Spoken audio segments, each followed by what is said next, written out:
This is the 10-Minute Teacher Podcast with your host, Vicki Davis.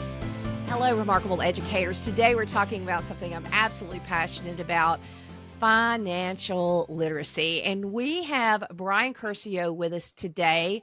He has an organization called Rapunzl. It has a lot of resources for kids and also financial literacy resources for educators. And Brian, thanks for coming on the show.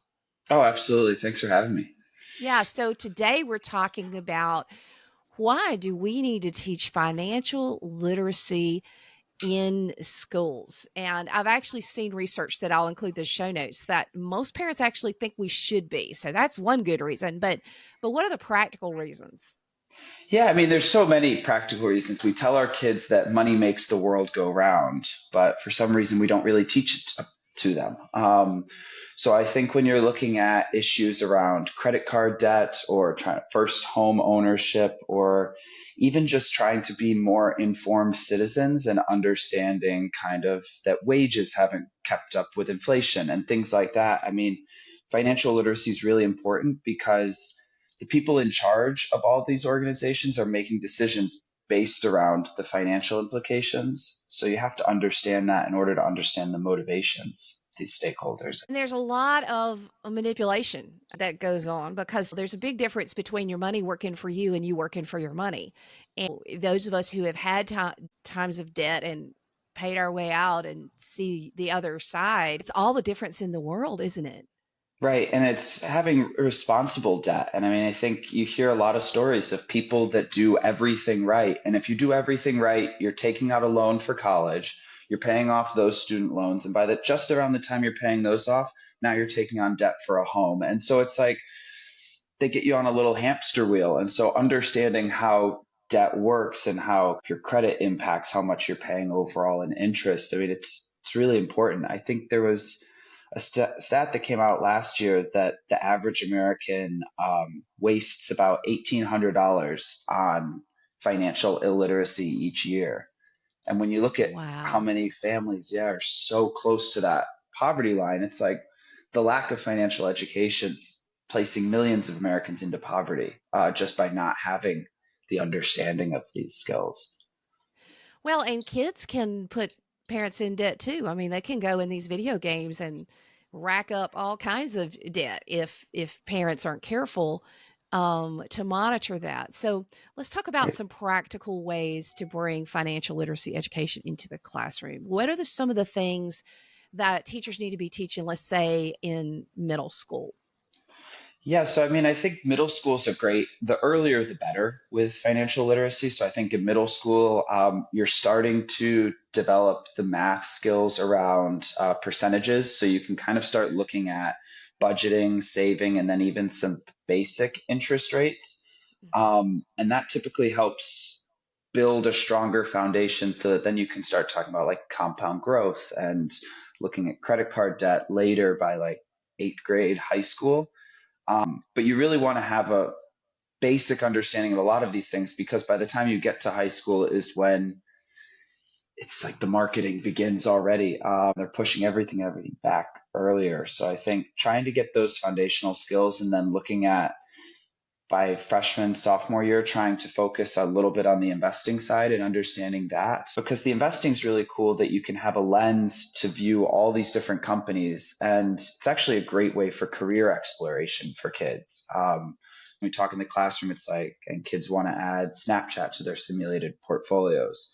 It's like, now you have to understand how Snapchat makes money before you can invest in them. And so it's really Mhm. helping kids kind of like a different relationship with some of these companies.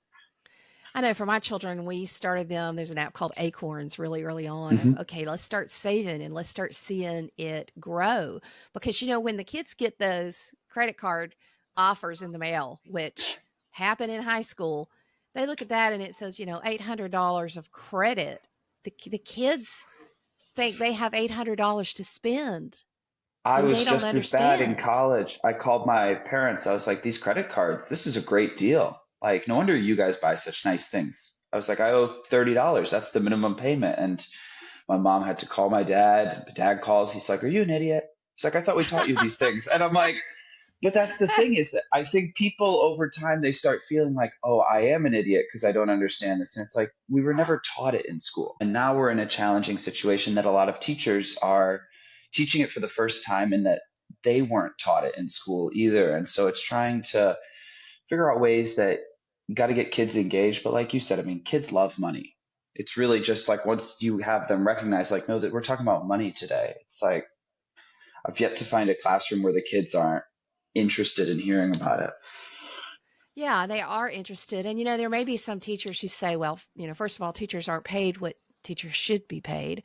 Right. And so many teachers struggle financially and they feel like, well, hey, one requirement of teaching something is that I understand it first, and I'm not sure I understand it. So anything can be learned, right?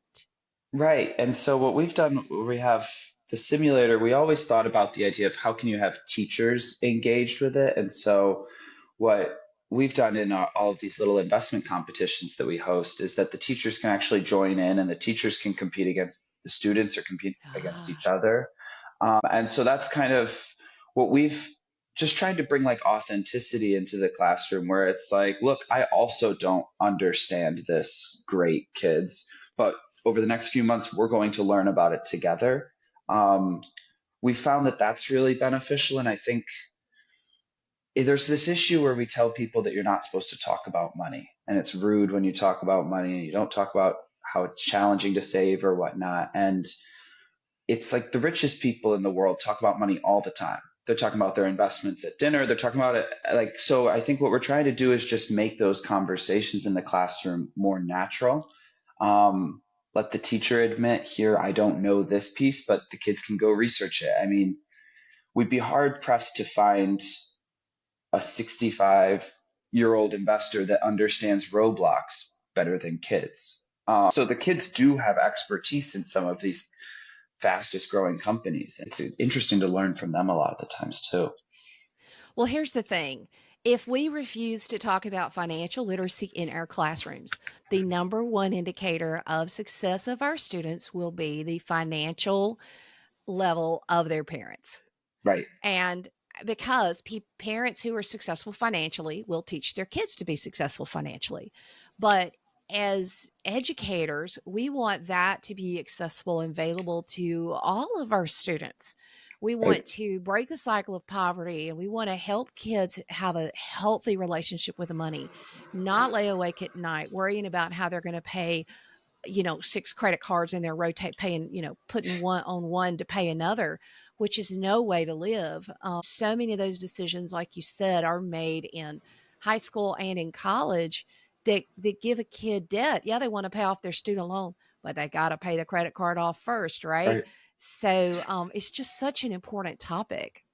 Yeah, and there's so much knowledge that's been kept from people. We tell the kids a lot is the reason that bankers have such nice suits and they're in the best real estate downtown is because they never taught you about this in school. And so I think, yeah, it's trying to understand how you pay off debt in the right way, how not to accumulate too much debt. But it's also, I think, one of the challenges. I will say there's been great movement in about 27, 28 states require financial Hmm. literacy to graduate high school. Um, the one piece that's I personally would like to see is that we spend a lot of time on budgeting and saving, and we do a lot of discussions around how low middle income communities aren't very good at budgeting and saving. And I just wish more people would appreciate the research that's come out that it's not that people are better or worse savers, it's that there's not enough money coming in to begin with. And I Yeah. think once you develop like that financial vocabulary and you're able to express that, I think that's when it's kind of like, okay, it's not about budgeting if you're making $10 an hour and have three. It's Yeah. like there's kind of, so I think it's being able to appreciate where you sit within this broader economy and the role you play in it. I think that's also powerful for people. Even in choosing majors and looking at the college you want to go to, and sometimes all it takes is a tool or a conversation about price. Not that we don't want kids to live their dreams, but you do have to have a reality of, okay, if I'm going to this college out of state, but I'm going to go into a job that pays 30 something thousand a year, is that really the wisest thing to do? Because as you've said, it's that the math doesn't work when you do that. Right. It's not that you're not budgeting. You can't count what you don't have.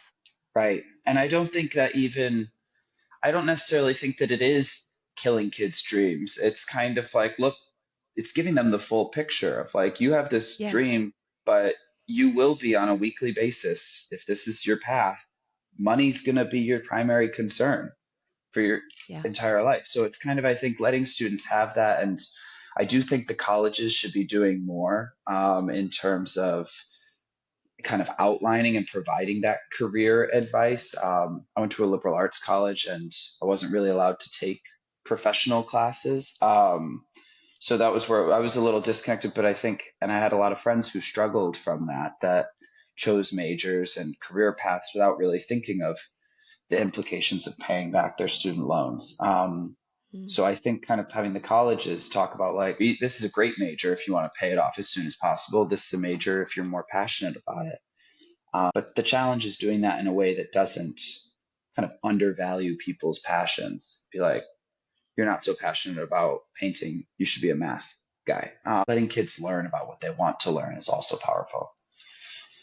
Well, money is important. We all know that we need to be teaching it. I know you have a lot of resources that folks will check out in the show notes. Brian Curcio from Rapunzl and educators. I talk a lot about financial literacy because this is something that we need to bring to all of our classrooms so that we can help all of our children have a healthy relationship with money. Thanks, Brian. Absolutely. Thanks for having me. You've been listening to the 10-Minute Teacher Podcast. If you want more content from Vicki Davis, you can find her on Facebook, X.com, TikTok, Threads, Instagram, Blue Sky, and YouTube at Cool Cat Teacher. Thank you for listening.